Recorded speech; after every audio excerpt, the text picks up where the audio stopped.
이현정입니다. 다시 인사드리겠습니다. 네, 서울에서 이렇게 너무너무 즐겁게 부산으로 내려왔습니다. 부산에 오고 싶었거든요. 잘 들리시죠? 네.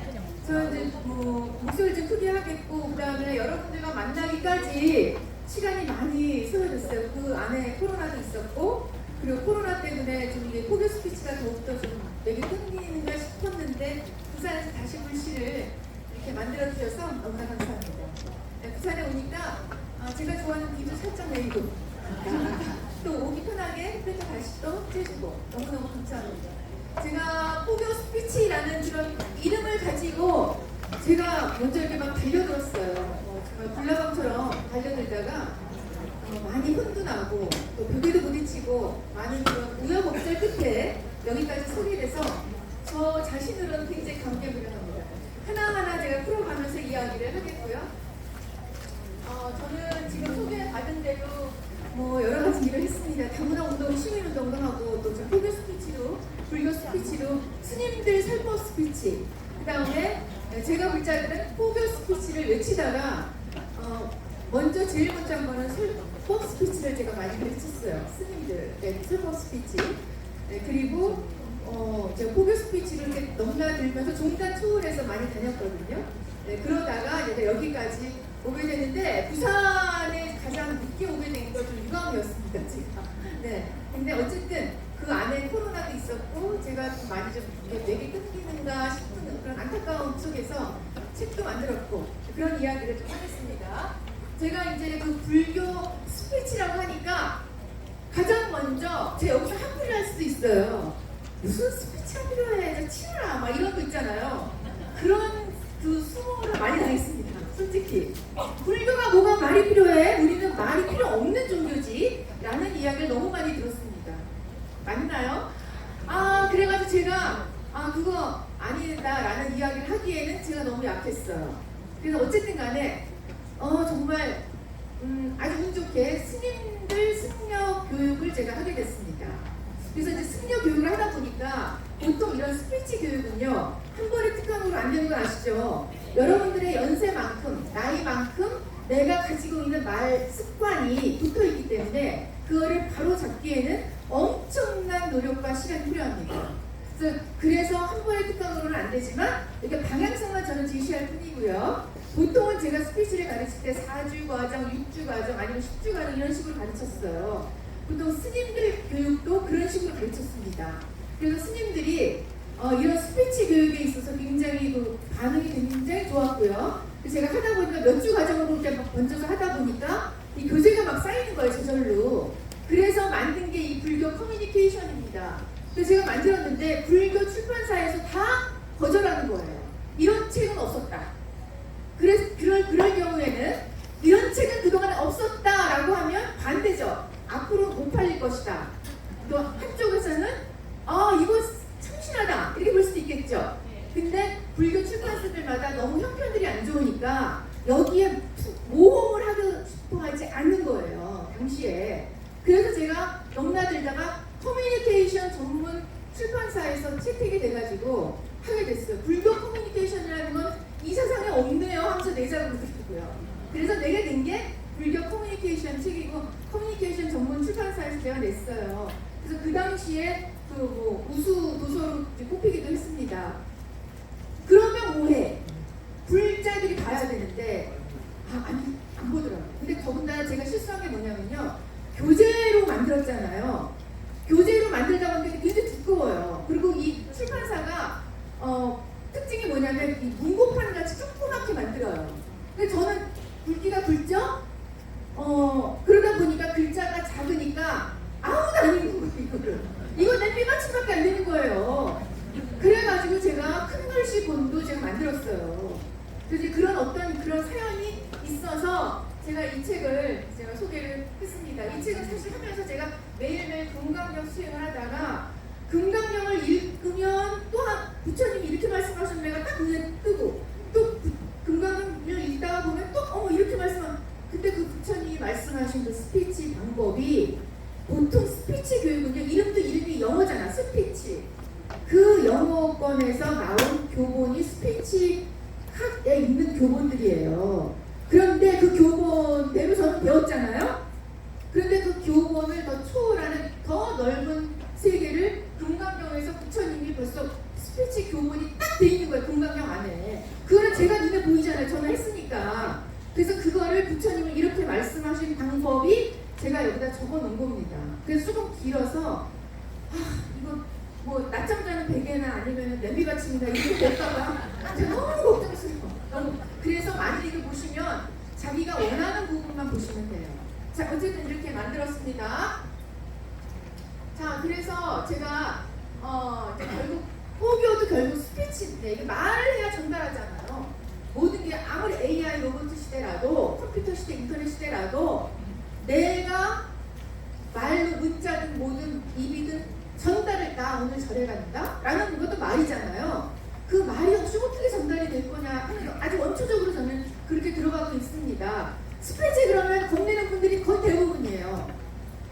겁나시죠? 시킬까봐.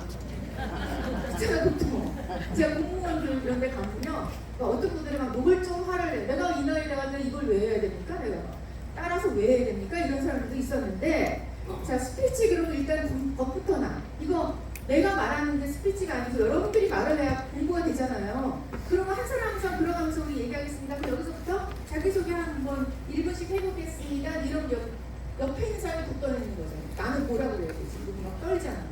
자, 그래서 저는 그런 스피치 아니에요. 아주 간단한 거. 정말 간단한 거. 무슨 절에 다니세요? 저는 공모사 다닙니다. 라는 것만 얘기해도 되는 그게 스피치예요. 그래서 저는 그런 거를 외치는 겁니다. 자, 스피치 그러면 청산유지처럼 말하는 게 스피치가 아니다라는 말씀부터 드리는 거예요. 절대로. 그 다음에 사투리 오케이. 저 아무런 상관없습니다. 사투리는 그냥 그대로 쓰세요. 이거는 문화 유산이니까. 그대로 쓰시고, 그 다음에 제일 중요한 거는 보시예요. 이건 스피치는 보시고요. 이거는 계속 해야 돼. 그 대신에 계속 해야 근육이 발달하는 것처럼 내가 발전합니다. 그냥 가만히 있으면 어떤 분들은 그래요. 저는요 태생이요 말을 못해요. 그런 분들 절대 아닙니다. 이거는 하면 할수록 늘어요. 이거는 근육 운동과 똑같습니다. 자, 그래서 우리는 결국 포교사들은 뭐야? 전하자고 온 거잖아요. 전하는 방법이 너무나 간단한 거고 아주 쉽다라는 말씀을 제가 드립니다. 자, 제가 이제 다문화 운동도 하고 뭐 여러 가지 이제 공부 좀 하다가 보니까 서양 사람들이 불교를 소개받지 못했는데 너무 불교적인 사람이 있어요. 너무나 많아. 근데 그런 사람들 중에서 정말 대단한 인물들이 있는데 그분 중에 한 분이 바로 이분이에요. 비트겐슈타인이라는 오스트리아 출신의 천재들이 부러워하는 천재 비트겐슈타인이라는 철학자가 있습니다. 이분은 언어학자인데 전 세계 여태까지 그리스 철학 유명하잖아, 그죠? 그리스 철학부터 현대 철학까지 전 철학자들이 가장 우상하는 1번이 이분이에요. 그리고 타임지에서도 백인의 철학자가 아니라 백인의 인류에게 영향을 준 가장 위대한 사람들 중에 한 분이 바로 이분입니다. 그러니까 철학자 유일한 한 분, 소크라테스가 아니라 이분이었어요. 이분이 뭐라 그랬냐면, 자, 이거 같이 여러분 큰 소리로 읽어보겠습니다. 내가 소리를 내서 읽는 게 어렸을 때 초등학생이나 하는 거지 이렇게 생각하시면 절대 안 돼요. 자, 이거는 다 이유가 있습니다. 자, 내 말이 시작. 내 말이 곧 내 수준이다. 내 언어의 관계는 내 세계의 관계다. 말할 수 없는 것에는 침묵을 해야 한다. 자, 이분이요 침묵과 말에 대해서 아주 적절하게 표현한 분이에요. 물론 언어학자이긴 하지만, 근데 이분의 삶도 여러분들 경호 스님과 생애를 아시겠지만 경호 스님하고 비슷해요. 이분이 오스트리아에서 그때 1차 세계대전이 있을 때 태어난 분이거든요. 세계대전이 나기 전에 태어났는데 이분의 집이 그 철강 산업의 대부호예요. 집이 어마어마하게 부자인데 나 음악이 듣고 싶어 그러면은 브람스가 와서 그냥 연주해요. 막 이런 집이야. 그러니까 그리고 나는 큰 명화가, 나는 그림 그 유명한 화가를 좀 보고 싶으면 화가 직접 와서 그려주고 막 이런 집이에요. 그런 집인데 이 사람 위로 형이 셋이 다 자살해버려요. 그리고 위에 또 누나들도 이제 출가 외인이라고 그랬지만 이 어마어마한 자산을 옛날이니까 이 사람 혼자 다 받았어. 이 비트겐슈타인. 근데 이 사람도 항상 형들이 자살을 해버리니까 죽음에 대한 이 고민을 엄청 많이 한 거예요. 그러니까 철학자가 됐겠죠. 그래서 이 사람이 안 가도 되는 1차 세계대전의 자원병으로 나갑니다. 그래서 가장 전방, 최전방을 자기가 자원해서 나가가지고 거기서 책을 써요. 폭탄이 오면 죽는 거고 뭐 피하면 지 마음대로 가라 그래. 이런 식으로 해가지고 책을 쓴 게 이 사람이 전 세계에 가장 유명한 철학자가 된 거예요. 근데 이분이 말한 게 내 말이 곧 내 수준이다. 이 말을 잘 관리해야 된다. 말을 잘 하도록 연습해야 되고 이런 얘기들을 하셨어요. 그리고 말할 수 없는 건 침묵해야 된다라고 말씀하셨고 이 사람이 그 많은 어마어마한 이 부를 친인척들 다 모아놓고 다 나눠줘버리고 자기는 배다리 본쯤 하나 지고 산속으로 들어가서 거기 산골에 있는 애들을 가르치다가 죽어요. 경호 생이랑 너무 똑같아. 그래서 내가 야 이런 분도 다 있네. 자 이분이 이런 말씀을 하셨고요. 그 다음에 지금은 또 프로이드 박사님이라고 이분도 비슷한 시기에 박사님이신데 우리 무의식 있잖아요. 무의식에 대한 걸 처음으로 밝혀낸 분인데 이미 이전에 우리는 2000년 이상 그 전에 부처님이 그 내면을 다 얘기하셨잖아요.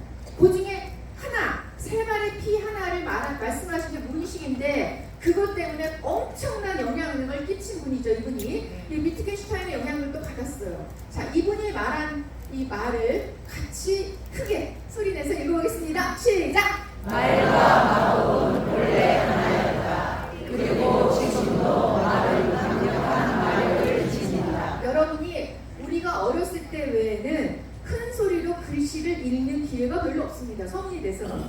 그런데 이 말을 내 음성을 통해서 말이 탁 튀어나오는 그 순간이 이 두뇌에서는요, 이 두뇌학자들이 말한 거예요. 일본의 학자, 한국의 학자 똑같이 말한 게 이 여기 앞에 이마에 있는 전두엽이 지금 만져보세요. 이거 얼마 여기 손가락이 유화처럼 손가락이 쑥 들어가신 분 없죠? 다 여기 다 굳어가지고 우리가 돌이잖아, 돌.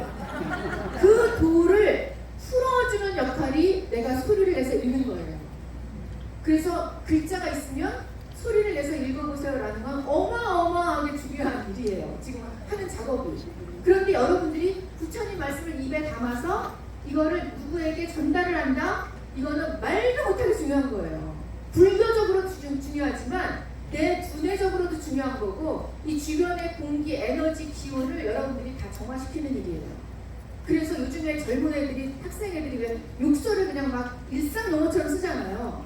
그거 아주 절대 안 됩니다, 저는.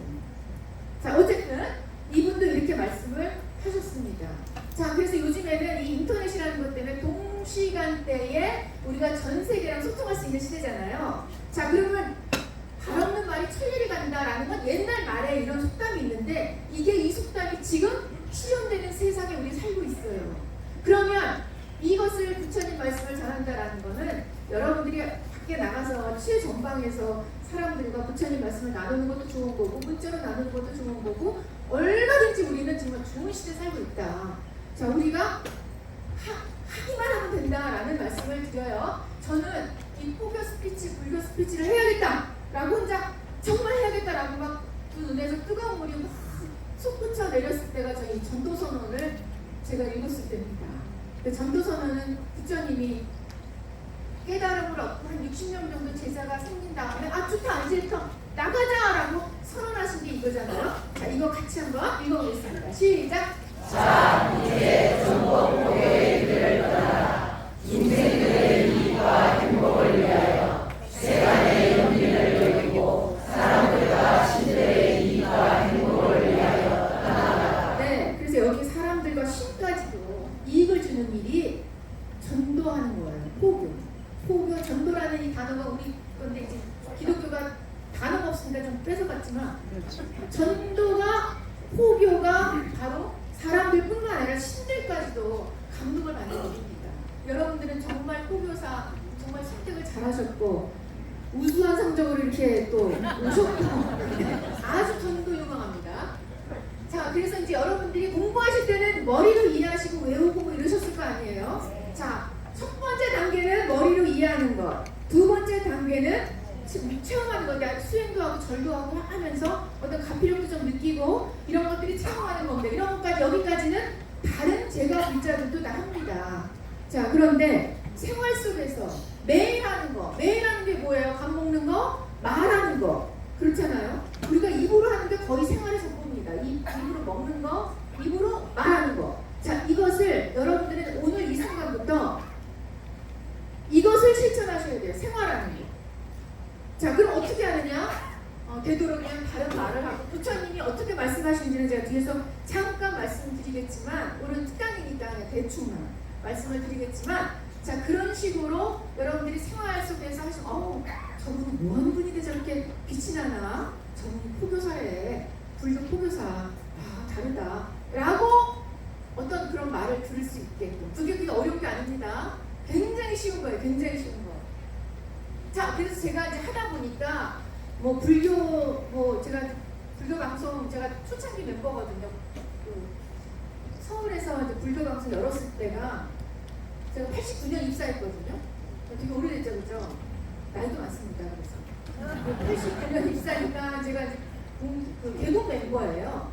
개국 멤버. 그 다음에 이제 부산 불교 방송 같이 했고, 부산 불교 방송은 거의 나이가 비슷합니다. 그래서 굉장히 친근하고, 부산 불교 방송 문 열었을 때 제가 와가지고 같이 후배들랑 같이 여기서 지내면서 같이 여는 거 서로 운동도 하고 이랬던 기억이 아주 생생합니다. 자, 아무튼 그랬는데 이제 이렇게 불교 방송이 있으면서 방송도 하고 스님들과 같이 접하는 기회가 굉장히 많아서 나름대로 제가 이제 불교에 대한 애정이 있다 보니까 좀 바꿨으면 좋겠는데 이건 좀 이렇게 했으면 좋겠는데 라는 게 되게 제가 많아요. 그래서 여기 스님 안 계시죠? 여기는 우리끼리 얘기죠. 네, 그래서 이렇게 좀 하고 싶었다라는 겁니다. 그래서 우리가 제가 불자를 위한 스피치 교육도 좀 필요하고요. 청년 포교 담당자들은 특별한 스피치 교육이 좀 필요합니다. 청년 불교가 좀 엉망이거든요. 자, 그다음에 종무원 실무자들을 위한 스피치가 있어야 되고, 예비 출가자들, 출가 수가 엄청 줄었어요. 그죠? 예비 출가자들, 은퇴 출가자들, 포교사 이런 분들을 위한 교육이 저는 좀 따로따로 필요하다. 공간이 이렇게 좋은데 이거 맨날 돌아가야 돼요. 자, 그래서 이런 출가자들, 아니면 예비 출가자들, 아니면 은퇴 출가자들, 아니면 불교에 관심이 있는 다른 사람들, 이런 사람들 여러 가지 방법으로 프로그램을 짜서 돌리면 얼마나 좋을까? 제 생각이었습니다. 2025년, 2026년 종교 통계 현황을 갤럽에서 조사를 했어요. 자, 여러분들도 다 느끼셨겠지만 그냥 여기서 종교인과 무종교인이 이렇게 갈립니다. 현재 우리나라 상황이에요. 무종교인 반이 넘어요. 자, 그 다음에 종교인 이렇게 있습니다. 자, 그 중에서 20대 종교만 본 거예요. 20대는 더 무섭습니다. 75%가 무종교인이에요. 그러니까 이 젊은 아이들을 위한 포교를 위한 포교사로서 나가겠다라고 하는 건 정말 남다른 각오가 없으면 그들을 설득시키기 힘들어요. 제일 무서운 애들이 그런 애들이에요. 자, 그 다음에 종교인이 봤자 25%인데 여기서도 나눠 먹어요. 기독교, 불교, 천주교 등등등. 자, 그러니까 얼마나 협소한 지금 상황에 놓여 있는가라는 겁니다. 자, 여기 무종교인 저렇게 돼 있고요. 종교인은 16%가 불교야. 두 번째 되나 그래요. 형편없습니다. 기독교는 기독교대로 지금 반짝 긴장해가지고 우리 이제 낙이 없다. 우리 지금 희망이 꺼져간다 막 이러고 있어요. 기독교 저 교회에서. 지금도 아마 지금 그러고 있을걸요. 네, 기독교는 기독교대로 긴장하고 있는 이런 시대에 놓여 있습니다. 그래서 제가 불교에도 스피치가 필요합니다라고 했을 때 뭐가 불교는 말 필요 없다 이렇게 스님들이 거절했던 그 아픔이 저는 지금도 막 아프고 여기 아프거든요. 아픈데 우리는 침묵으로 멋진 종교 활동을 할 수 있다라고 일관하는 분들이 너무 많습니다. 그것도 좀 무서운 함정이고요. 그 다음에 제가 불교 방송 있을 때 신행 상담 이런 거 제가 진행을 했거든요. 그러면 생방송으로 이제 스님 옆에 앉으시고 저는 진행을 했어요. 그러면 스님한테 질문하는 거예요. 그러면 질문할 때요, 내가 아는데 이 스님 얼마큼 아나 이렇게 실험하러 전화하는 분도 계세요. 엄청 많았어요. 거기까진 괜찮아. 근데 프로그램이 끝나면 방송국으로 찾아와가지고 막 따져요. 내가 어떤 그때 노무살님이셨는데 내가 이 불교 대학에서도 공부했고 내가 이 불교 대학에서도 공부했는데 내 말이 맞아 막 이러는 분도 계세요. 자, 그래서 우리가 너무 침묵에만 함몰되는 것도 무서운 거고 난 너무 잘 중병. 그런 거, 그 사이사이를 중용으로 잘 갈 수 있는 그런 것들을 여러분들이 방향성을 제시해 줘야 될 분들이 포교사 분들이에요. 자, 그러면 친목과 아사는요, 빨리빨리 넘어갈게요. 방관하든지 아니면 단절돼 버려요. 그리고 적극적 포용은 스며들게 하고 친절하게 해주는데, 제가 부산이 정말 제가 너무 사랑하는 이유는 부산에 산도 있고 바다도 있는데 바다 정말 멋있잖아요. 외국 관광객들이 엄청 늘었죠 여기. 말도 못하게 늘었어요. 바다는 모든 걸 다 받아줘. 모든 걸 다 받아줘. 그래서 바다잖아요. 그러니까 부산은 불교가 강할 수밖에 없어. 자, 그래서 적극적으로 포용으로 여러분들이 다 받아주시면 돼. 현명하고 지혜롭게 하셔야 돼요. 그냥 무작정 하시면 안 돼요. 모든 게. 자, 포교사는 남 앞에서 표현력도 우리가 같이 연구하고 배우고 익혀야 되고요. 남을 위한 배려와 포용력을 갖춰야 된다라는 말씀을 드립니다. 하시면 스피치도 하셔야 되고. 그래서 저는 이것도 너무너무 재물 없이 하는 무죄측시 여러분 아시잖아요. 이게 반 이상이 다 말로 하는 거예요. 반 이상. 여러분들은 포교사로서 무죄측시를 몸소 실천하셔야 될 분들이 바로 여러분들이다. 몸소 보여주셔야 돼, 다른 사람들한테. 그래서 이것이 저는 너무너무 멋있다, 우리 불교가 너무 멋있다라고 하는 점 중에 하나가 저는 이거. 자, 그래서 가르치려 들지 말기 이거 좀 제가 이런 거 너무 많이 봤거든요. 이런 게 안 적어. 나니까 너 가르쳐 주는 건데 이러면서 말이 나오면 안 된다 이거. 이런 분들이 많았어요, 제가. 자, 그래서 그런 것 중 하나가 어려운 용어 절대 쓰지 말기. 우리 불교에는 한자 용어가 많잖아요. 그런 거 쓰지 말아주세요. 이거 완전히 아주 36개 도망치는 것 중에 하나가 이 젊은 애들 이런 거 듣겠습니까? 절대 안 듣습니다. 어려운 용어 쓰면 안 되고 간결해야 되고, 그리고 여러분 부산은 억양이 높낮이가 있으니까 괜찮고. 자, 그리고 금강경 부처님처럼 묻고 답하는 대화형이 중요한데요. 이 전문성을 갖춰야 돼요. 아무것도 모르면서 조금 알고 있으면서 내가 전부다 라고 하는 분들이 아상이 높은 분들이 많아요. 저는 그냥 여기서 솔직하게 다 그냥 까놓고 얘기합니다. 네, 이런 분들이 많았어요. 그다음에 전달력을 연습하셔야 되겠고, 말과 태도가 정말 중요합니다. 자, 이런 것들이 제가 시간이 없으니까 그냥 넘어가겠고요. 여기 금강경에 살짝만 보여드릴게요. 32분 중에 1분이 부처님의 자세와 태도. 제가 자, 언어가 있고요, 비언어가 있어요. 언어가 중요할까요? 비언어가 중요할까요? 말도 안 되는 질문을 제가 하는 겁니다. 자, 언어가 중요할까? 비언어가 중요할까? 비언어라고 생각하시는 분 손 들어보세요. 비언어라고. 언어가 자, 옆 사람한테 흘리지 마시고. 언어가 중요하지 무슨 소리야? 언어 손 들어보세요. 언어. 소신 있게 그냥 꿋꿋하게 언어. 비언어. 나는 누가 뭐라 그래도 비언어다 라고 하시는 분. 오, 대단하신데? 자, 그럼 난 죽어도 비언어다. 그럼 오늘이 제가 우리 여기 3시부터 했거든요. 세 번째 앉아주시는 분. 세 번째. 자, 손 들어보세요. 빨리. 비언어다 라고 하시는 분. 비언어다. 자, 여기서 이제 바뀌는 거야. 틀린 거 맞죠? 비언어. 맞아. 둘 다. 땡입니다. 아주 0.1mm 차이로 땡이에요. 둘 다 중요해. 그런데 여기서는 조금 더 높은 거. 조금 더 높은 거. 다시. 언어. 소신 있게 언어. 이 손 드는 것도 스피치예요. 네, 언어. 자, 제가 옛날에 그랬어요. 손 안 드는 거. 가만히 있으면 안 시키거든. 그래서 안 들었거든요. 이거 제가 너무 못해가지고 이거 스피치 하게 된 거예요. 자, 언어. 아, 좋습니다. 아주 현명하셔. 그래도 비언어. 꿋꿋하게. 제가 하면 되잖아. 첫째 줄. 저기 안경 쓰신 거. 네, 세 번째로 오늘 30대에도 3자로 제가 했어요. 네. 나오세요, 잠깐만. 싫다. 나 나오기 싫다라고 하신 분 딴 분이 하셔도 돼. 딴 분. 나오면 진짜 내가 뭘 시킬 줄 알고. 진짜? 오, 네. 그럼 이렇게 박수 쳐주세요.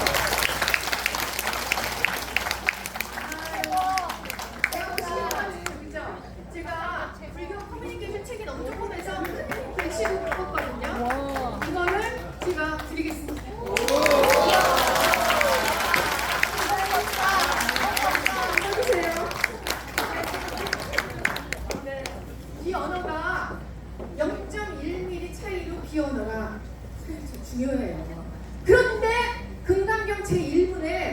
비언어가 1분에 나와요. 비언어. 난 그래서 근간경이 너무 중요한데 왜 1분에 부처님이 뭐 발을 씻고 뭐 공양하러 자리 앉으시고 뭐 이런 게 나오잖아요. 그게 굳이 왜 1분에 나올까? 없애도 될 걸. 자, 그게 너무 중요한 걸 난 거기서 완전 소름이 쫙 끼쳤는데 1분에 부처님의 자세와 태도를 그냥 다 알려줘버리고 끝나버리는 거예요. 1분에서. 그 다음에 이거 다 재현이에요. 그 다음에 질문과 대답 다 대화형이에요. 대화가 스피치에서 너무너무 중요하거든요. 자, 그 다음에 이제 여기서 질차 반복하고 뭐 이런 거 이름 불러주고 칭찬해주고 맞장구 쳐주고 이런 걸 왜 굳이 여기 이 중요한 경에다가 이런 걸 자꾸 넣었을까?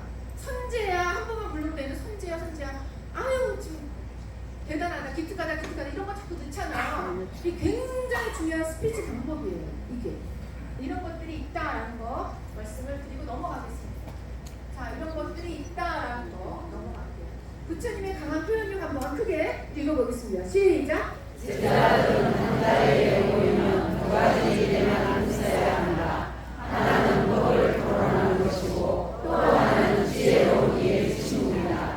말할 때는 말하고 침묵할 때는 침묵할 줄 알아야 마음의 평화를 얻을 것이고 해탈의 시비를 놓치지 않을 것이다. 자, 위트겐슈타인하고 좀 비슷하죠, 그렇죠? 자, 위트겐슈타인은 불교를 몰랐을 텐데 어떻게 이렇게 깨우침을 가진 것이고 부처님이 이렇게 세련되게 멋지게 말씀을 하셨습니다. 침묵할 때 말도 안 되는 거에 침묵하시고 그리고 말을 해야 될 때는 적절하게 말을 해야 되는데 그럼 어떻게 말을 해야 말 잘하는 것이냐? 이런 거를 연습하는 거예요. 사실은 스피치라는 게 거창한 게 하나가 아닙니다. 자, 그래서 여러분들이 이제 포교사 하시니까 거기에 맞춰서 제가 말씀을 드리면 뭐 율장이 이렇게 나오는 거 5가지 요소를 맞춘 말, 올바른 때 하는 말, 진실한 말, 온화한 말, 뭐 이렇게 이익을 주는 말 이런 건 있는데요. 이런 것들 되게 쉬운 말 같아 보이지만 엄청나게 어렵고 이런 거 하나하나 가지고 제가 훈련을 하는 거예요. 스피치 훈련이라는 게. 근데 그렇게 어렵지 않습니다.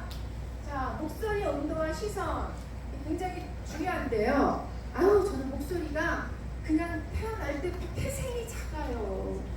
어디서 말을 못해. 이런 분들 아주 새빨간 거짓말하는 분들이 너무나 많았어요.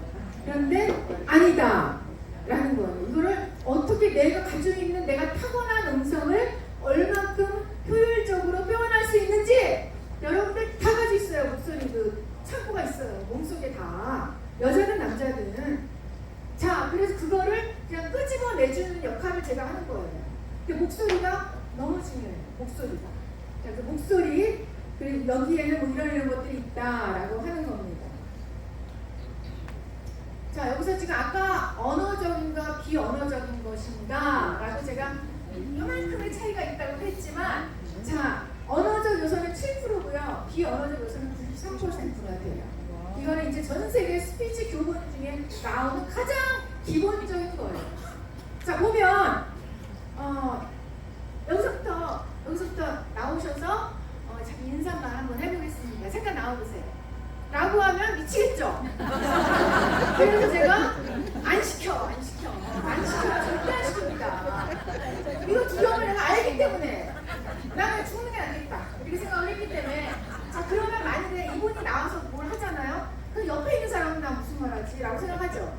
보통 심리가 나는 어떻게 말한다 무슨 말 하지? 이렇게 머릿속에서 곱씹는데 사람들이 보기에 100% 중에 그 사람이 하는 말은 7%밖에 안 가져가요. 그러니까 거의 안 가져가요. 그 사람이 무슨 말을 했는지 기억이 잘 안 난다는 얘기예요. 그런데 그 사람이 무슨 말을 했는지 보다는 신체 반응, 그러니까 신체적인 거 있죠. 그 다음에 음성, 이 두 개가 엄청 큰데 여기서 제일 큰 게 뭐예요? 신체 반응. 자, 신체, 바디 랭귀지 뭐 이런 건데 신체는요, 머리부터 발끝까지 다 말하는 거예요.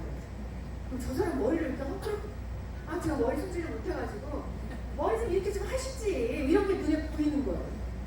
그리고 그 사람은 화장도 안 하고 나왔나? 아니면 신발은 왜 저래? 이런 게 본능적으로 눈에 탁 들어오는 거예요. 그래서 여기서 가장 높은 게 뭐예요? 중요한 게 신체 반응. 신체 반응일 것 같죠? 근데 이 신체 반응은 머리부터 발끝까지 너무나 분야가 많아. 눈이 이렇게 생겼고 지금 저 사람은 코가 왜 저렇게 생겼냐 이런 게 볼 게 너무 많아. 여기는 너무 많아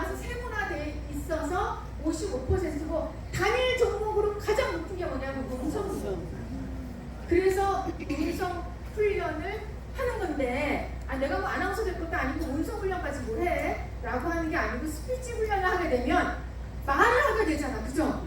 말을 하게 되기 때문에 자연스럽게 음성이 돼요. 음성 훈련이. 그런데 사람의 이미지 중에 가장 눈에 보이지 않지만 가장 먹고 들어가는 부분이 큰 게 음성이에요. 음성. 자, 그래서 무조건 잘 들려야 돼. 무조건 잘 좋은 말이고 내가 다 외워왔다. 제가 서울에서 저걸 해요. 문화해설사? 문화해설사도 거기 자격증이 있더라고요. 그 문화해설사 자격증을 가지신 분들이 이제 필드로 나가는 거예요. 그러면 거기는 종교가 자유로워요. 왜냐하면 문화해설이니까 불교 해설이 아니라 사찰 해설이 아니라 문화해설이기 때문에 사찰에 갈 수도 있고 아닐 수도 있는데 어딜 가든지 우리는 불교랑 만나게 돼 있잖아요. 우리나라는. 그러니까 불교적인 요소가 많기 때문에 이제 그런 친불교적인 분들이 많이 와서 훈련을 해요. 그래서 저는 이제 그분들의 교정을 다 봐드려요. 그러면 새롭게 태어나는 거예요. 아, 내가 이렇게 말했었구나. 모르는 거죠. 그래서 이제 그런 것들을 가르치거든요. 자, 그런데 거기서 보면 내가 내 음성이 각양각색이에요. 너무 창피하면 말이 안 나오잖아요. 그럼 소리가 주구멍으로 들어가는 사람도 있고 잘 말하는 사람도 있고 각양각색인데 그거를 내가 진단을 해드리는 거야, 제가. 그럼 이제 그분들이 교정을 해주고 그럼 그분들이 나가서 이제 얘기를 하는 거예요. 근데 그것이 굉장히 중요한 게 문화 해설이라는 게 우리나라 문화의 거의 대부분이 불교 문화이기 때문에 이 불교를 어떻게 잘 이야기를 하고 전달하고 얘기를 잘해야 되느냐 이게 굉장히 중요한 거죠. 그죠? 그래서 포교사 분들은 뭐 100% 200%고 이런 것들이 많아졌으면 좋겠는데 다 훈련을 받고 나가야지 된다라는 그 주의입니다. 저는. 그래서 음성이 중요하다라는 겁니다. 목소리를 내는 직업이세요. 여러분들도. 자, 이런 거를요. 포교사 자격증을 받고 그냥 장롱속에 넣지 마시고 그냥 한번 해보자. 이거 죽기 전에 한번 내가 해보자. 아주 의미 있는 일인데 이거 한다고 죽을 일도 아니고 한번 멋지게 한번 해보자 라고 생각을 하셨잖아. 그죠? 여러분이 하시는 분들이 오신 거죠? 네. 그래서 한 번은 열심히 하되 지혜롭게 해야 되잖아. 어떻게 하면 되는지. 네, 그런 것들을 하는 겁니다. 발성 연습도 하고 뭐 표정 시선도 하고 같이 갑니다. 자신감, 여유가 있는 그런 사람으로 만드는 일이죠. 이런 게. 스피치라고요. 그냥 막 주야장창 쉬지 않고 말하는 게 스피치가 아니다 라는 말씀을 다시 한번 드립니다. 자, 제일 싫은 게 뭔지 아세요? 한 말 또 하고 한 말 또 하고 그러면 그 듣는 사람이 해탈해버려요. 그렇게 안 돼요. 그 다음에 말이 빠른 사람, 폭격형으로 막 스피치하는 거죠. 말이 빠른 사람 절대로 안 됩니다. 막 그냥 타버려. 그냥 그것도 듣는 사람이 다 타버리고 다 도망가 버려요. 그러니까 말이 빠르거나 아니면 완전히 또 한 말 또 하고 계속 하거나 제일 여러분들이 중요한 게 시간 전에 끝내줘야 돼요. 자, 여기 강사가 왔는데 저도 마찬가지입니다만 제가 여러분들을 너무 서울에서 부산까지 왔는데 하나 더 알려드릴게요. 이러고 하죠? 절대 안 돼. 그런 거 안 돼. 시간에 딱 끝내든가 시간 안에 끝나든가. 그 시간이 굉장히 중요합니다. 현대인들은요. 시간 1분 1초가 자기 시간이 침범당하는 걸 용서 못해요. 더군다나 우리나라 근성에 절대 용서 못해요. 그러니까 시간은 반드시 지켜줘야 된다라는 겁니다. 자, 이제 말 잘하는 사람으로 보이는 비법 알고 싶으시죠?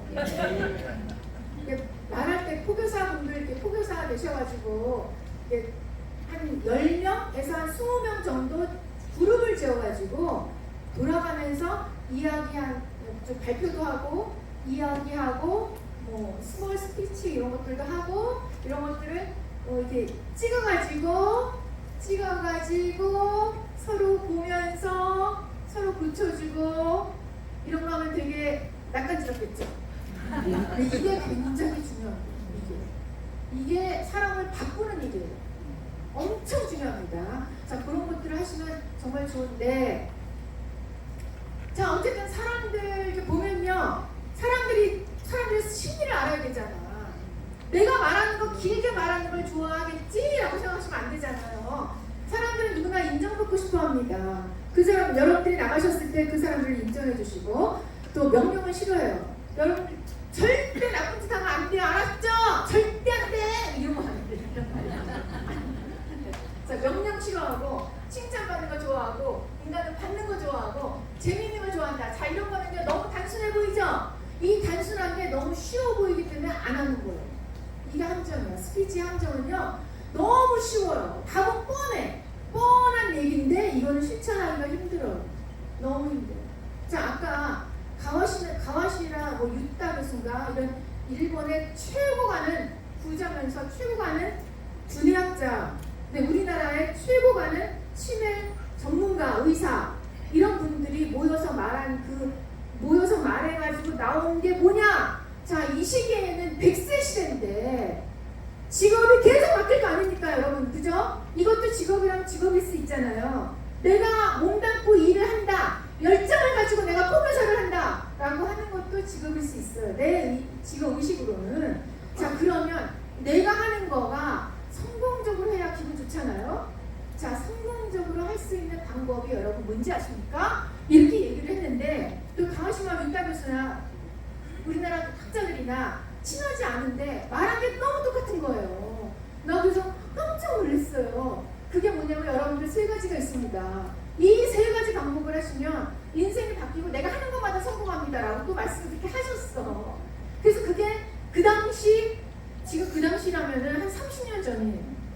30년 전에 신문에 난 거야, 이게 크게. 이따하게 한 면, 두 면 완전히 크게. 자, 그래서 그게 뭐냐? 그게 이제 두뇌학자들이 한 얘기니까 아까 말한 그 전두엽 있죠, 이거. 이거를 활성화시키면 굉장히 여러분들은 성공하실 수 있습니다 라고 하는 거예요. 이게 이제 여기서 활성화시키면 치매가 뭐 예방되면 어쩌나 하는 건데 나는 그건 아니고, 나는 그 얘기 하는 게 아니고, 자, 여러분들이 글자를 소리내어 읽는 게 굉장히 중요합니다 라고 말한 거예요, 그분들이. 글자를 소리내어 읽는다. 자, 여러분들이 오늘 보면 여기 이렇게 뭐 현수막 같은 거 있죠? 이거를 누가 소리를 내서 읽어요? 이 사람 정신 나간 사람으로 보지. 그런데 내가 소리를 내서 읽는 사람은 이게 활성화되고 있다는 거예요. 지나가다 보면 여기 보면 뭐 광어에 10,000원 이렇게 써 있잖아요. 그런가 보다 이러지 마시고, 견눈질로 그런가 보다 이따 먹어야겠다 이러지 마시고 광어에 10,000원 이렇게 읽으세요. 그러면 여기서 좀 움직이는 거야, 움직이는 거. 이 역할이 뭐냐? 상상력, 창의력, 언어 능력, 좋은 건 여기 다 들어있어요. 이게 활성화된다는 거예요. 자, 두 번째. 여러분들 저기 슈퍼 가시면 여기 소주 하나, 오징어 하나. 그럼 얼마 정도 돼요? 그 정도 되면? 남자분들 아시겠죠? 소주 하나, 오징어 하나 얼마 돼요? 여자분들이 더 잘 알아요. 부사님이 더 잘 알아요. 15,000원?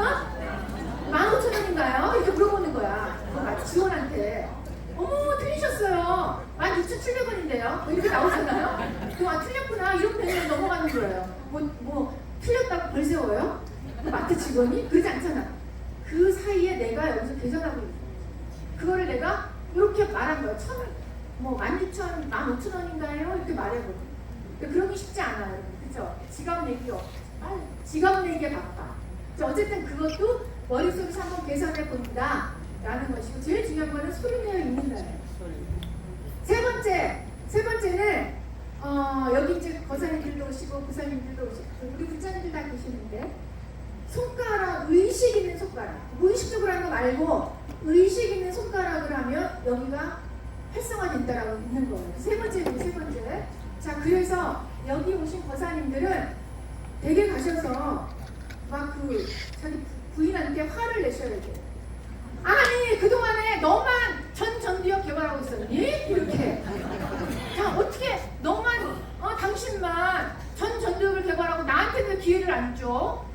빨래 개기, 마늘 까기, 양파 까기 이런 거 있죠? 그거 다 뺏어서 거사님들이 하셔야 돼. 그래야 여기가 전두엽이 활성화되는 거예요. 그래서 죄송하지만 대체적으로 언어 능력이 여성이 정도 발달돼 있어요. 자, 그리고 솔직히 말해서 여자가 더 많이 살잖아, 오래. 그렇잖아요. 그 이유 다 있으니까요. 그러니까 오늘부로 빨리 데려가셔서 막 다 뺏어야 돼요. 자기 할 거, 활성화되기 위해서는. 아시겠죠? 자, 어쨌든 그렇게 넘어가고요. 무조건 상대 위주로 한다. 첫 번째, 여러분들이 시간 딱 정해가지고 이것도 연습이에요. 내가 30분간 얘기해야 되는데 보통 3분 스피치 제가 훈련시키거든요. 그러면 거기서 나눠야 돼. 처음에 핵심 주장. 오늘은 제가 부처님에 대해서, 부처님의 유년시에 대해서 말씀드리겠습니다. 딱 얘기하면 부처님은 어쩌고 저쩌고 저쩌고인데요. 글쎄 이런 일이 있었어요. 자, 오늘은 그래서 부처님의 유년 시절에 대해서 말씀을 드려봤습니다. 다 요거예요, 요거. 요 틀에서 벗어나지 않으면 돼요. 그러면 끝이야, 그냥. 그러면 듣는 사람이 잘 듣는다고. 깨끗하게 듣는다. 별로 어려운 거 없습니다. 요런 제가 뭐라 그러나, 요령? 요런 거를 제가 틀을 드리면 그거에 맞춰서만 말하면 되는 거예요. 시간만 딱 정해가지고. 아시겠죠? 네. 자, 그래서 호흡 중요하고, 발성 중요하고, 제스처, 시선, 감정 표현 이런 것들이 다 중요하다라는 말씀으로 넘어가겠습니다.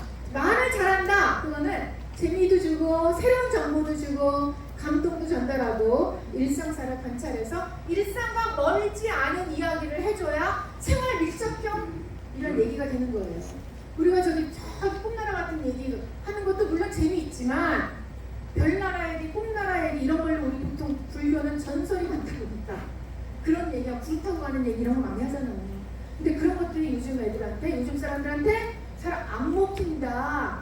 요즘 뭐 일어나고 저 미국하고 싸우고 있는데 생활 밀접형, 우리 지금 추구하고 있는데 이런 이야기들을 스스럼 없이 얘기도 꺼내줄 수 있어야 돼.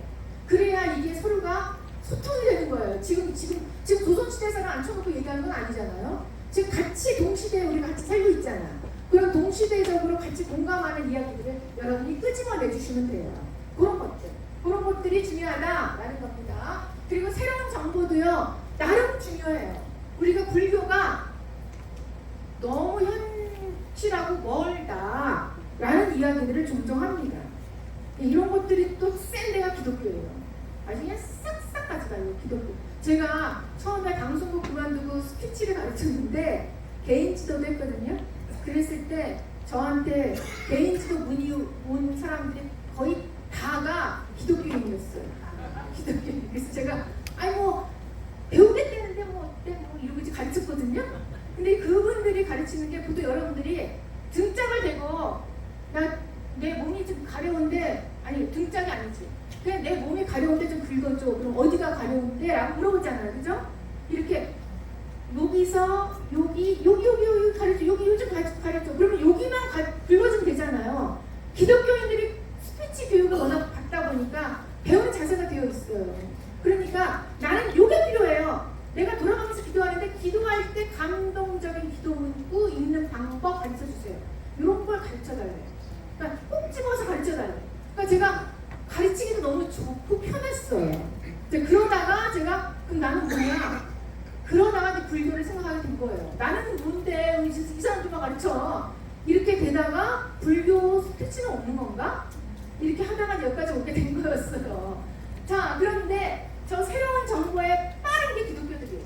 사실 빨라서 모든 걸 다 먼저 쟁취해가는 그런 능력이 좀 있어. 근데 우리는 뭐 그러자고 하는 것보다도 너무 현실과 먼 얘기는 조금 지양해줘야 젊은 애들이 듣는다라는 거예요.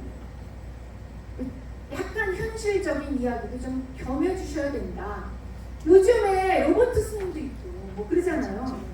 그런 시대에 지금 그런 시대. 자, 그랬을 때 어떻게 내가 풀어서 얘기할 것이냐라는 거는 서로 의논하고 노력하고 서로 얘기도 전달하고 이런 모임, 소그룹 모임이 굉장히 중요해요.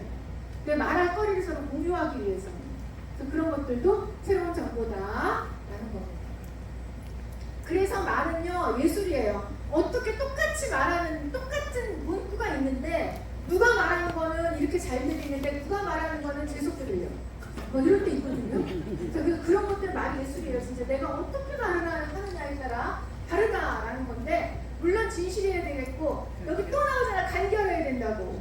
듣는 사람을 해탈시키지 마세요. 간결해야 돼. 적절해야 되고 감동도 줘야 돼. 우리는 감동의 도가니잖아, 불교는. 그런 것들도 내가 이번에 어떤 감동을 줄까, 이거 연습하고 서로 대화 나눠서 공유하고, 넌 어떤 거 썼니? 뭐 이렇게 서로 공유하고, 이런 것들이 중요한 시대다라는 겁니다. 자, 부처님의 강한 표현력이 또 나오는데요. 부처님은 정말 말씀에 대해서, 부처님은요, 맨발로 하셨어요. 부처님. 우리 좀 좋은 운동하시지도 않았어요. 전 생애가 스피치의 생애예요. 부처님 한마디로 말해서. 자, 그랬을 때 우리 불제자들은 부처님을 닮아가야 되잖아요. 자, 그래서 오신 분들이 여기 포교사라서 전 너무 존경스럽습니다. 아우, 존경합니다, 진짜. 부처님을 닮아가는 프로젝트, 이게 포교사예요. 자, 그랬을 때 부처님이 말씀하신 이 하나가 이렇게 말해라, 이렇게 말해, 가서 이렇게 말해, 둘 가지 말고 하나만 가서 포교하라는 이야기가 엄청나게 많은데 왜 그런 얘기는 안 하고 부업 짓지 마? 입만 끊으면 입만 열면 부업이야, 막 이렇게 협박을 하면 무슨 말을 하든 무슨 말을 해. 자, 같이 읽어보겠습니다. 시작. 가장 좋은 말을 하라. 이것이 첫 번째다. 진리에 맞는 말을 하라. 이것이 두 번째다. 남의 감정을 상하는 말을 하지 말라. 이것이 세 번째다. 진실을 말하라. 이것이 네 번째다. 스피치 교본이 좀 백인한테 있는 게 아니에요. 저쪽 그리스에 있는 게 아니에요.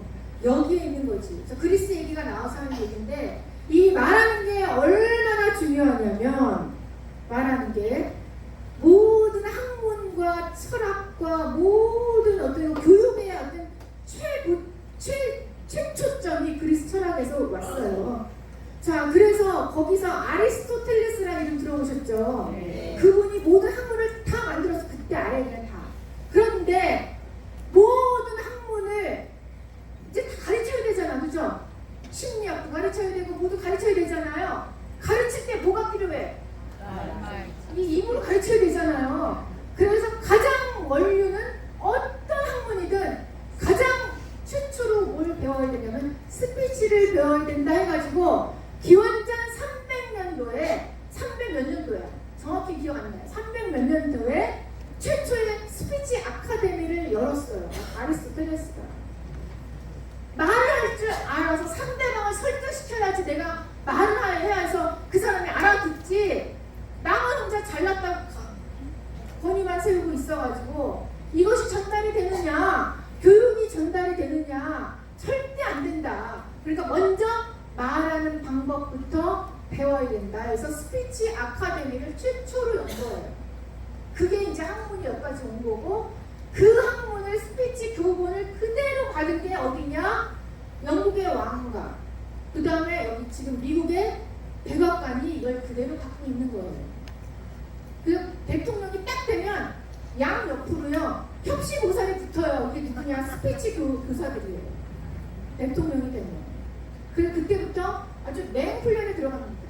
그 미국의 대통령은 전 세계 대통령이기 때문에 한마디 말이 큰 영향을 펼치잖아요. 그러면 그 사람의 그 말 한마디로 막 주가가 오르락내리락 막 난리가 나는데 얼마나 이 말 한마디가 중요하겠어요. 그 스피치 교사가 협시보살이야. 그 꼭 붙어요. 얼마나 중요한데. 그렇게 중요한 것을 이미 부처님은 다 정리를 다 해놓으셨다라는 것에 제가 너무너무 감동을 받았답니다. 자, 불교는 서비스 시대이다라는 말씀도 드려요. 자, 제가 템플스테이, 제가 몇 년 전인가 저 마곡사 거기 무슨 교육원이 엄청 잘 되어 있는데 거기서 제가 갔어요. 왜 갔느냐? 템플스테이 실무자들 있죠. 템플스테이 실무자들은 각 사찰에 스님 한 분, 아니 스님이 있고 일반인이 있어요. 그들이 모여서 실무자예요. 그러면 이제 손님들도 받아들이고 템플스테이 운영을 프로그램을 돌린단 말이에요. 자, 그런데 하다 이제 벽에 부딪힌 거야. 뭐냐? 항의가 너무 많이 들어오는 거야. 불교 사찰에. 템플스테이는요, 템플스테이를 이용하는 사람들의 고객이라고 할게. 고객의 대부분이 타종교인이에요. 제가 그걸 통계를 보니까 타종교인이고, 그 다음에는 불교에 호기심이 있어서 오는 사람. 요즘 명상 막 이런 게 유행하고 사찰 음식 막 이런 게 유행하니까 불교 좀 알고 싶은데 이런 사람들이 오는 게 거의 70-80%예요. 그 다음에 좀 쉬러 오겠다라는 사람이 좀 있고, 그 다음에 요즘에는 외국인도 좀 있고, 외국인 좀 빼자고요. 그랬을 때 보면 타종교인들이 많이 왔다는 걸 저는 굉장히 놀랐어요. 타종교인들은 자기네 종교의 한계성에 부딪혀서 이렇게 오는 거잖아요. 자, 그리고 지금 그런 걸 더 넓게 보자면 저기 그 서양 사람들이 자기네 어떤 자본주의나 그 물질주의 이거에 아주 신물을 느껴가지고 정신 철학을 지금 어디서 찾고 있냐면 불교에서 찾고 있다고요. 자, 그런 세상에 왔는데 템플스테이를 하는데 항의가 너무 많아서 친절 교육 좀 시켜달라고 온 거예요, 저한테. 그래서 아니 친절 교육을 왜? 저도 몰랐어요. 근데 그 항의 보낸 그 편지나 이메일 그 보니까 너무 막 부끄러워가지고 내가 막 식은땀이 날 정도로. 자, 보면 템플에 대해서 아무것도 몰라. 사찰에 대해서 아무것도 모르는 사람이 왔어요. 그러면 그냥 일례로 저기 여기 화장실이 어디예요? 화장실 몰라요? 저기 써있잖아요. 저기 이런 거에 너무 무서웠어요 하는 그런 게 있는 거예요. 일례로. 자, 이게 뭐 중요해요? 중요한 거 아니죠? 화장실 저쪽입니다 라고만 알려주면 될 일이죠. 그걸 못해가지고 항의 편지가 그냥 구구절절이야. 너무 무서워서 여기 못 있겠어요. 짐 싸고 나간 사람들이 너무 많대. 그게 뭐라고? 한마디만 해주면 될 것을. 그 정도로 우리가 지금 너무 딱딱하게 있다는 거예요. 그래서 제가 너무너무 놀랬잖아요. 말씨나 태도 등 기본사항에서 발생하는 게 68%야. 그 통계를 내니까. 그 다음에 불특정 다수에게 이 내용들이 전달돼요. 내가 어느 사찰에 가서 템플 스테이를 했는데 뭐 묻는데 아주 그냥 잡아먹을 듯이 그냥 눈을 부라리더라고. 나 그래 직장은 났잖아. 거기 어딘데? 거기가 무슨 사래 무슨 절이래. 사신 안 가나? 이렇게 누구한테 얘기를 하겠죠. 이런 얘기는 엄청 잘한다니까. 전달을 공부 안 해도 이런 건 전달 너무 잘해요. 네, 그런 걸 얘기한단 말이에요. 그거는 시키지 않아도 하는 거예요. 자, 이런 게 증폭이 된단 말이에요. 불교 인류 실추. 불교는요 너무 무서워. 아무튼 뭐 저기 사주랑부터 해가서 무서워 거기는. 이렇게들 얘기를 한다니까 그냥. 자, 그래서 이거 안 되겠다 해가지고 이제 제가 친절 교육을 한 거예요. 그래서 스님들 실무자, 여기 일반인 실무자 반 나눠가지고 교육을 따로따로 했어요. 그래서 제발 좀 친절합시다 라는 건데 이 친절하는 것도 요령이 있어요. 그래서 자, 그거를 또 알려드릴게요. 자, 보면 템플스테이 민원 발생 보면은요 팀원의 분칠자인 여기 또 69%인데 이런 것들이 있는 거예요. 자, 얼마나 이거 정말 별거 아니잖아요. 친절, 불친절 이거 거창한 학문입니까? 아니잖아요. 마음만 잠깐 쓰면 되는 거잖아요. 그죠? 그런 여유, 마음의 여유가 없는 거야 우리가. 그런 걸 가르치는 게 저예요. 저 별것도 아니고 가르쳐요. 저 별것도 아니고. 불만 고객이 25명이야. 근데 불만 표출 고객은 1명이야. 자, 이게 여기서 무서운 사람이 누구예요? 표출이에요? 아니면 그냥 불만이에요? 표출 안 하는 사람이 더 무서운 거예요. 표출하는 사람은요, 저 백화점에 가서 이거 어떻게 이럴 수가 있어요? 불만을 막 토로하죠. 그럼 토로하면 그 직원이 이 사람이 뭘 원하는지를 캐치하잖아. 그러면 그 사람이 원하는 거를 해주면 되잖아. 그러면 그 사람은 분이 풀려요. 근데 말하지도 않고 그냥 갖다 버려. 여기 절대 가면 안 되겠어. 속으로 그냥 앙 하고 있잖아요. 절대 죽을 때까지 거기 안 가. 그 절에 안 가. 이 사람이 무서운 거예요. 불만 고객이 무서운 거예요. 표출해주면 굉장히 고마운 겁니다. 막 와가지고 씩씩해가지고 어떻게 이런 절이 이렇게 있어요? 뭐 물어보는데 그냥 사람을 막 잡아먹을 듯이 해요. 이럴 수가 있어요. 그러면 그 사람에게 친절을 곱빼기로 해가지고 그 사람을 다독여주면 돼. 다음에 오세요. 제가 그냥 공짜로 해드릴게. 친구 데려오세요. 그냥 공짜로 해드릴게. 라고 뭐든지 해소시키면 되잖아요. 근데 불만을 얘기 안 해주는 사람이 무서운 거예요. 이거는 그냥 굳어버리는 거예요. 불교란 이런 것이다. 불교란 엄청 무서운 데다. 이렇게 굳어버리는 거예요. 이런 게 무서운 거다. 라는 거에서 불교 서비스 이거 생각을 해야 돼. 만족 고객, 제2의 홍보면. 이거 뭐 만족 고객이면 뭐 말할 것도 없는 거고. 그죠? 그 다음 불만족 해소 시 불만 고객이 다시 찾아요. 70%가 다시. 이거는 그 서비스 거기서 나오는 교본의 교본. 불만을 신속히 해결해주면 돼. 다시 찾아요. 그런데 불만 고객은 나쁜 선전을 해버려. 가서 불만이 해결되면 5명이 또 전달을 해. 그랬는데 내가 하기 싫었는데 다시 보니까 좋더라. 이런 얘기도 한단 말이에요. 자, 그래서 어쨌든 사람과의 인연이 있는 한 우리는 말을 해야 돼. 말을 하되 잘해야 돼. 말을 하되 친절하게 해야 돼. 1대 10대 100의 법칙이라는 게 있어요. 이게요, 제품이나 서비스 불량이 생길 경우 이론의 원가가 들어. 어쨌든 불만이 나오면 원가가 들어요. 자, 그런데 문제를 해결하지 않고 이 사람이 바깥으로 나가버려서 막 떠든다 이러면 10원의 원가가 더 들어. 자, 그런데 고객으로부터 클레임이 유발되면 100원이 들어. 그러니까 이게요, 얼마나 가만히 앉아 있어서 이거 완전 손해도 엄청 100배 손해가 드는 거예요. 남들을 이렇게 포용해주지 못하는 거예요.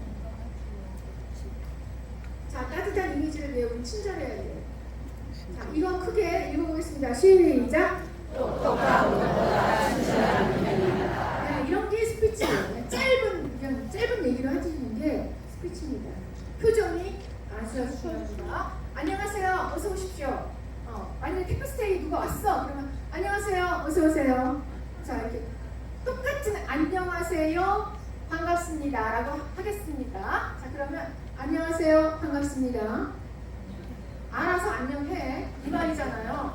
자, 그런데 안녕하세요. 반갑습니다. 어서 오세요. 똑같은 말인데 표정 때문에 달라지잖아요. 그죠? 네. 안녕하세요. 어서 오세요. 오든지 말든지 해라. 이 말인지 어떻게 하는 거죠?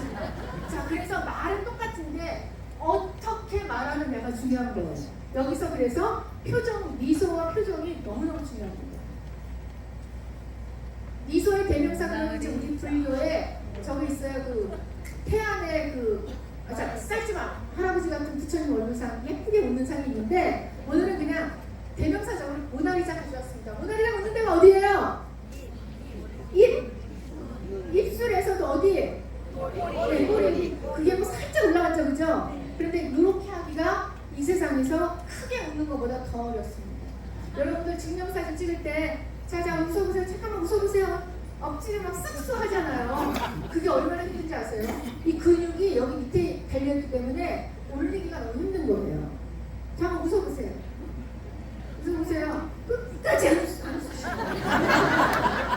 끝까지. 특히 남성 그냥 경쾌하지. 이런 거 있잖아요. 시대가 바뀌었습니다. 친절해야 돼요. 자, 그래서 이렇게 올리는 게 너무너무 힘들지만 굉장히 중요해요. 이게 미소의 대명사가 된 거예요. 살짝 내려볼게요. 살짝 내려갔는데 분위기 완전 정반대죠? 네. 불교가 저 얼굴이야, 저 얼굴. 저 얼굴로 안녕하세요, 어서 오세요. 이렇게 한다니까. 자, 크레임이 발생돼. 불만 고객이 너무너무 발생돼서 밖에 나가서 막 떠들어. 불교 템플 때 절대 가지 마. 이런 얘기가 정말 실제로 있었다는 거에서 너무너무 놀랐어요. 자, 이렇게 살짝만 올리시면 된다라는 말씀을 드려요. 자, 제가 이제 여기까지 왔는데 이거 전에 불교 제가 이제 다문화 시민운동을 했었어요.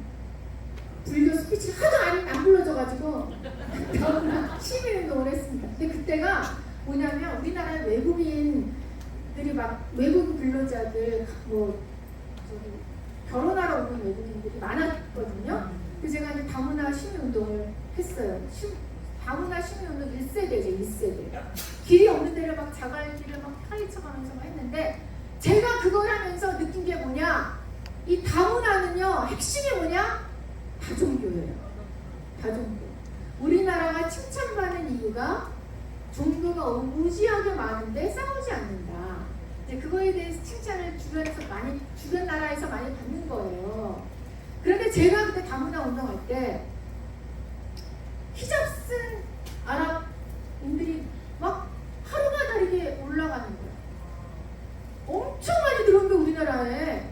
그것도 우리나라는 가족 이민이 허용되는 나라가 아닌데 아주 그냥 히잡 쓴 그 가족들이 와서 살아요. 어떻게 왔지? 난 그게 궁금할 정도로.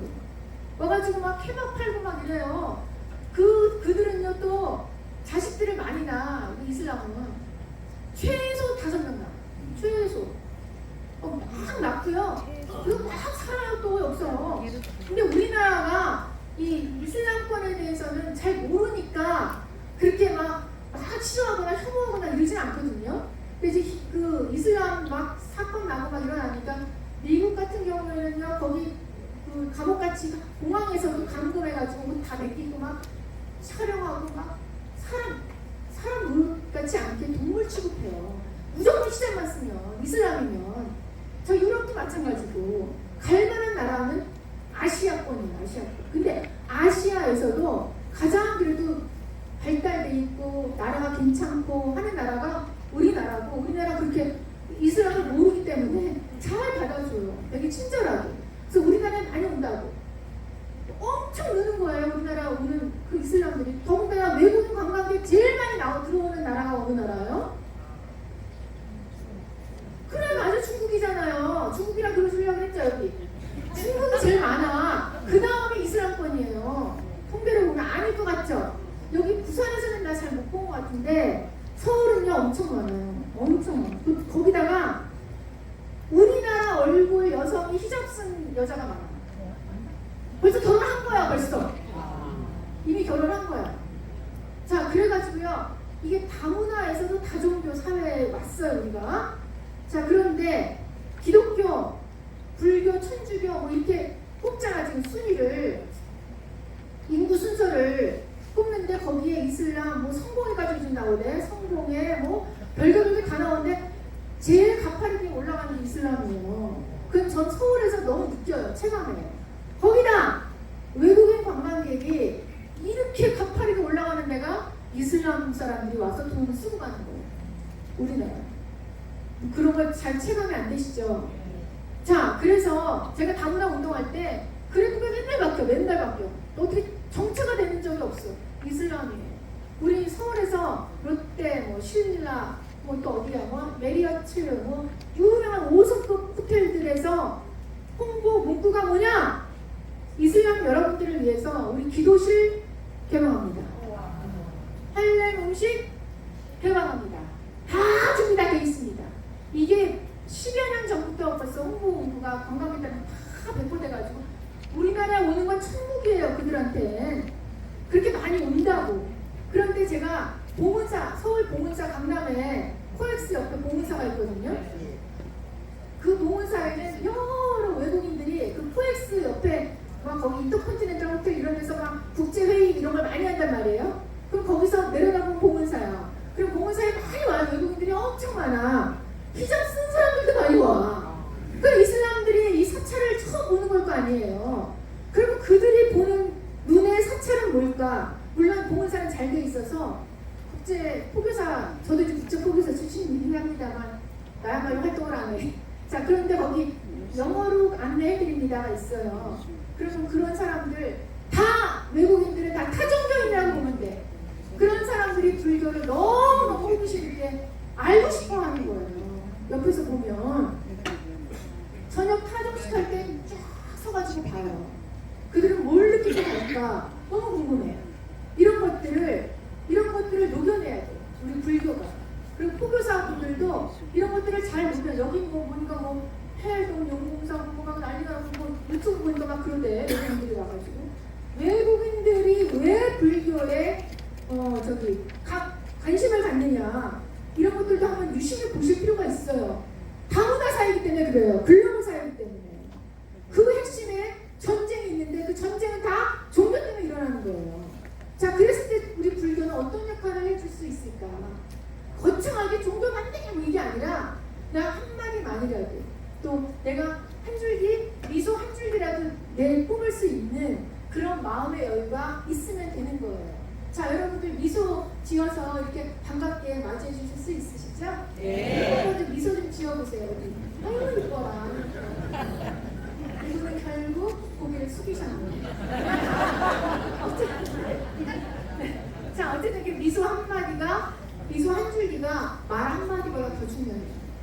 자, 그런 것들을 제가 느끼면서, 현장에서 많이 느끼면서, 또 우리는 형식의, 자, 여러분들 이런 거 있어요. 아까 여기 주지스님도 굉장히 말씀을 잘 하시는데, 재밌게 말씀 잘 하셨어요. 그죠? 예. 대본을 보고 말한다.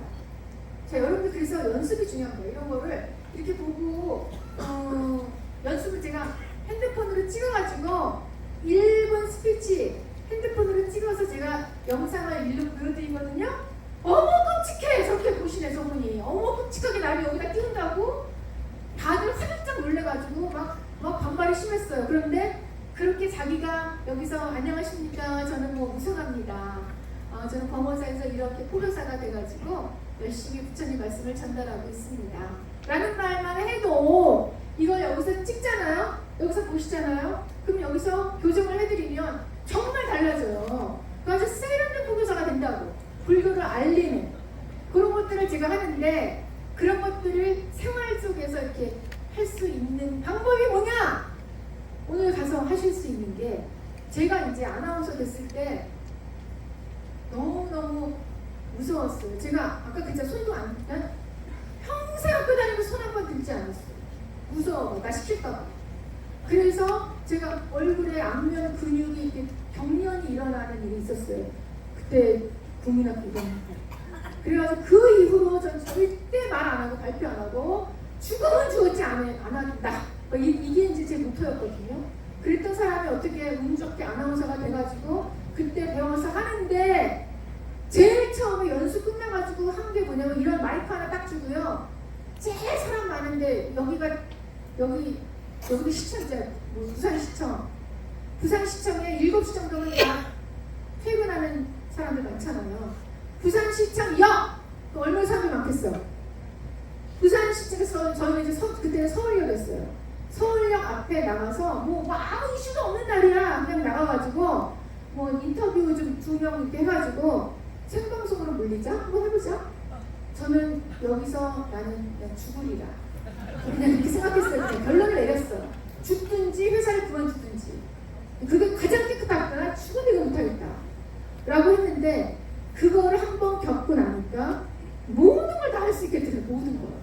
그래서 제가 이 기분을 알기 때문에 이거를 제가 체험을 한번 해드리고 싶은 거예요. 여러분들 한 분 한 분 이렇게 여기서. 그래서 그런 제가 교육을 하면은 되게 사람들이 관계를 굉장히 좋아했었어요. 그래서 그런 걸 겪으면 더 나아진다. 산등성이도 넘어야 그 다음이 보이는 거예요. 근데 그게 하나가 스피치인데, 참 말은 쉽고 그렇지만 행동하기가 어렵다 라는 단점이 있어요. 근데 그거만 하시고, 또 여러분들이 가셔서 글씨를 한번 소리내서 읽는 연습이 아니라 그냥 생활로 그냥 한번 해보세요. 그러면 아마 이럴 겁니다. 미쳤어? 갑자기 왜 그래? 뭐 이런 소리를 들을 수도 있어요. 근데 그게 굉장히 좋은 변화의 신호입니다. 그렇게 하셔서 목소리도 트고, 그리고 무조건 미소 짓는 거. 지금 이 말씀 드리려고 했구나. 내가 나를 알 수 없어요. 내가 내 얼굴을 지금 알 수 없고, 내가 지금 어떻게 하고 있는지를 몰라요. 나는 나 자신이. 그래서 여러분들이 집에 가셔서 연습하실 때 제일 좋은 게 뭐냐? 촬영인데 거울 보고 하세요. 근데 이렇게 쉬운 말을 해주죠? 절대 안 해. 너무 쉬워서 안 해. 너무 쉬워서 안 해. 근데 여러분들 포교사고 남다르시잖아요.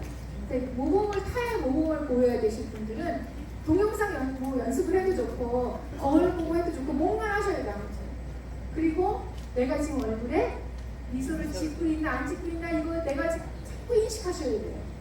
무서워해. 불교는 무섭다라고 하니까. 자, 이거는 뭐냐? 2019년에 해외 토픽에 난 거예요. 이 여자가, 백인 여자가 경찰이에요. 이 경찰이 야근을 하고 집에 갔는데 4층짜리 아파트였대. 근데 이 여자가 너무 피곤했던지 아무튼 집에 가서 불을 탁 켜니까 자기 혼자 사는 집에 주방에서 시커먼 흑인 남자가 빵을 먹고 있대요. 그래서 순간적으로 본능적으로 쏴 죽였어요. 죽이고 보니까 어머나 내 집이 아닌데요. 이렇게 된 거예요. 그래가지고 갈등이 심하잖아. 거기는 흑인들이 그냥 대거 올려와가지고 저 여자 죽였다 지금 항의를 했어. 분위기 너무 안 좋아. 그래가지고 이 여자한테 128년형이 떨어졌어요. 그래가지고 이제 깎여서 최종 20몇 년이 나온 거예요. 그러니까 마지막 판결 날 저 남자는 누구냐면 유족의 동생이에요. 그 동생이 자 마지막으로 판결 내리겠습니다 하고 땅 치기 전에 저 할 말이 있는데요 하고 저 동생이 손을 들은 거예요. 그 동생이 저 여태까지 오기까지 저분이 얼마나 힘들었을지가 제가 느껴집니다. 저분이 무슨 형을 받든 우리 형은 부러우지 않습니다. 저는 이 순간부터 용서해 주기로 마음 먹었습니다. 그런 거예요. 막 웅성웅성 대고 난리가 났어. 말도 안 돼! 막 이렇게 나온 거예요. 그러더니 한 번 더 제가 부탁했는데 뭐든지 해보세요. 그랬더니 저 마지막